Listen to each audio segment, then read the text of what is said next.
me make some phone calls.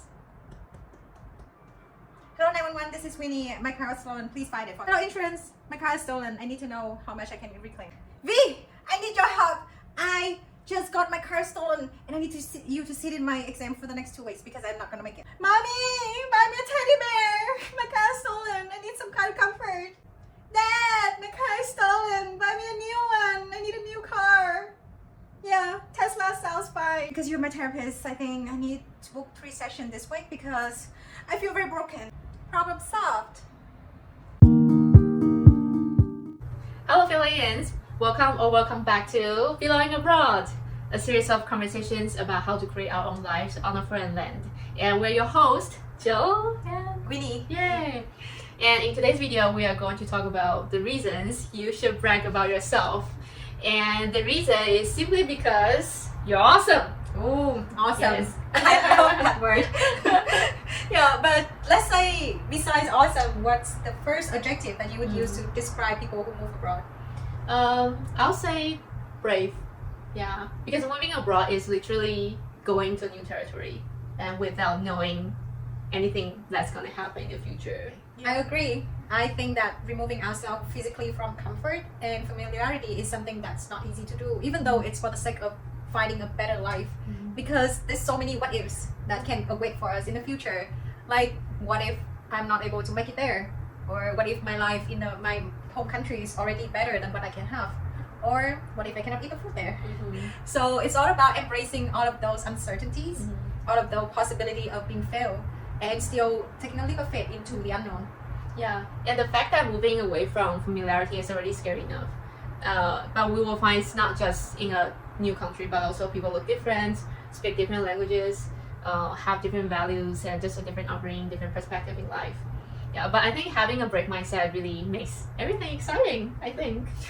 Yeah, I believe in what you think because you're an optimist. But for many pessimists, the way that I approach it was that, okay, now that I am here, what other choices do I have?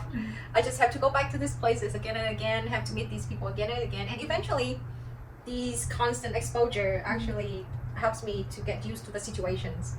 Well, that's also a way to look at it. Yeah, but besides, as much as I enjoy my adventures here, there were and there are still many first times. Like first time renting a house by myself, first time being fully responsible for my own actions and future. Just small things that first time being broken up with without close friends and family around me. Yeah, well, I mean, those like so many first times happening all at once is quite overwhelming sometimes.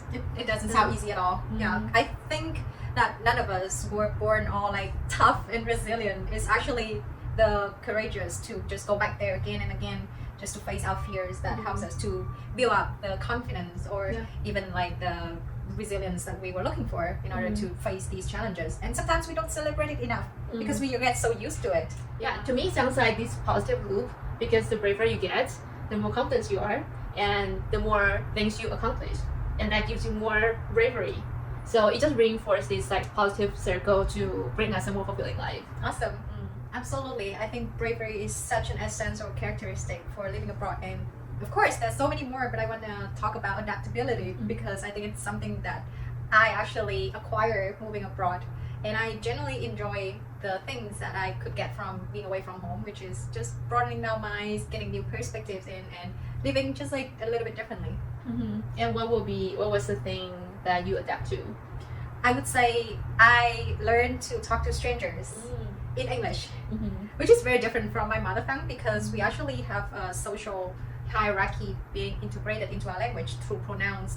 So whenever I talk to someone who's older, I would immediately have this mentality that I have to respect them. Of course I do respect people, but sometimes it prevents me from saying things directly because it can come off as being disrespectful in a way. But moving here in English, there's no pronouns that's related to age.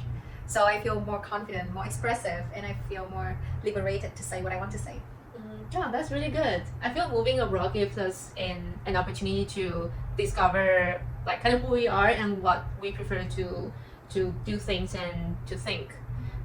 When I was in my home country, I felt so stuck by my community because I wasn't happy with those social norms put on me.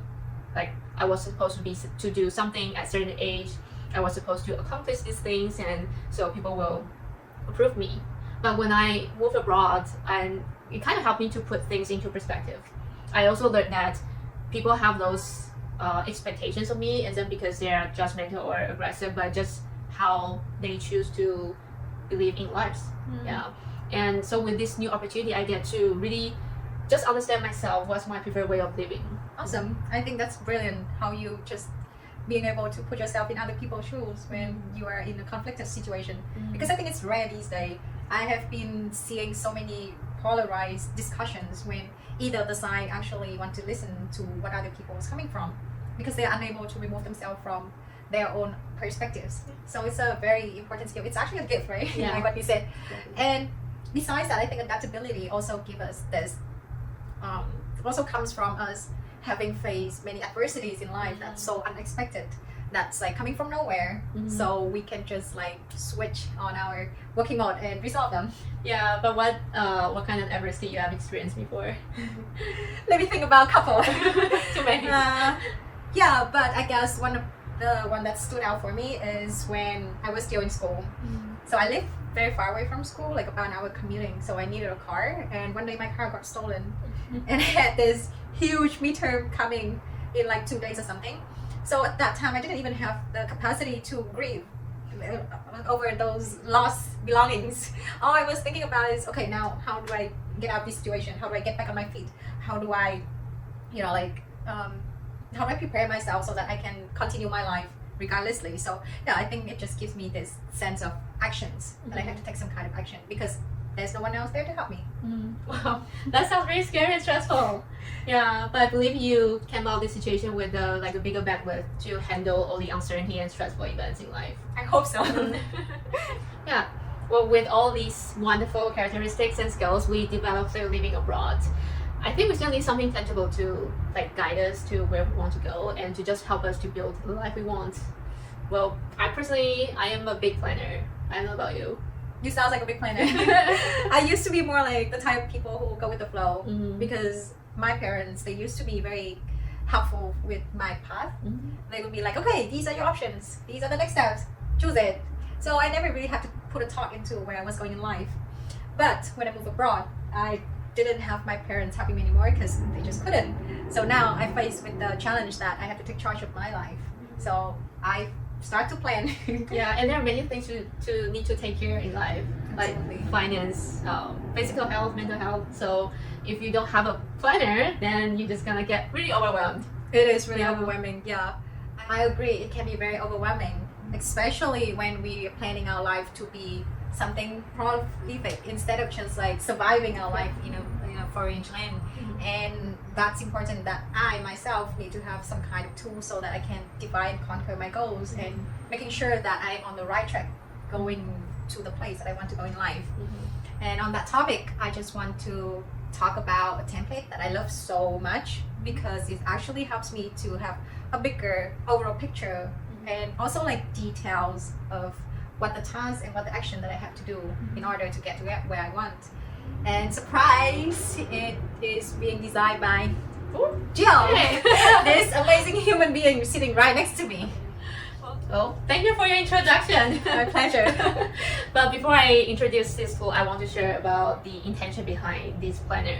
So when I first moved abroad, I realized that my life actually requires lots of planning to like preparation for anything that could get in the way. So this tool basically it tells you to think about what's the bigger picture first. Where is your current state, and let's say 5 years, where is your ideal state is gonna be. And then under this picture, you have 3 different layers. The first layer is gonna be the ideal outcome, and the second is less ideal outcome, and the last is the worst case scenario. It really helped me to be prepared of anything bad that could happen to prevent me from achieving my ideal outcome. So yeah, I think it's quite useful, and I'll put the details in the description box below. So remember to check it out. Yeah. Yes, you have to check it out because this planner, it's so helpful. Of course, you can have like planning for habits, but I think it's always important for people who want to achieve big goals in life to actually see the progress of getting closer to where we want to be in life. and it's really helpful in terms of that. I think having options and different safe nets actually also can change our mind from a little bit pessimistic to optimistic, because we know that there's always new things or like other ways to go to where we want, instead of sticking to just one situation and get stuck there forever. Yeah, and I think so far we discussed a lot of strengths that come with the experience of living abroad, but many times we would face with our weaknesses, and it will happen again and again and again. And to me, whenever those situations arise, there are always two ways of approach it. So the first one, going left, is having doubts and just going down the rabbit hole of I'm not being good enough. Or we can go right, which is this is an opportunity for me to evaluate my weakness and decide what to do about it. And I think by evaluate the whole situation, it's like the actions we take here is to first accept ourselves, accept all of our weaknesses. And so from there, we will know how to improve ourselves. And that's usually where the exponential growth happens. There'll be so many breakthroughs in our life, like just brings us to where we want to be. Awesome. I think that is the whole thing about this video, which is we want to remind you how wonderful and amazing you already are in this journey, with all the strength coming with the experience of living abroad. And we hope that you have enjoyed watching this video, and tell us in the comment what adjective would you use to describe your growth, and let's find out together. And don't forget to subscribe our channel and like this video if you find it helpful, and we will see you in our next video. Awesome. Bye-bye. Bye. Hello, aliens. Sorry, it's just too fun. I was like smiling way too much at the beginning. I was like,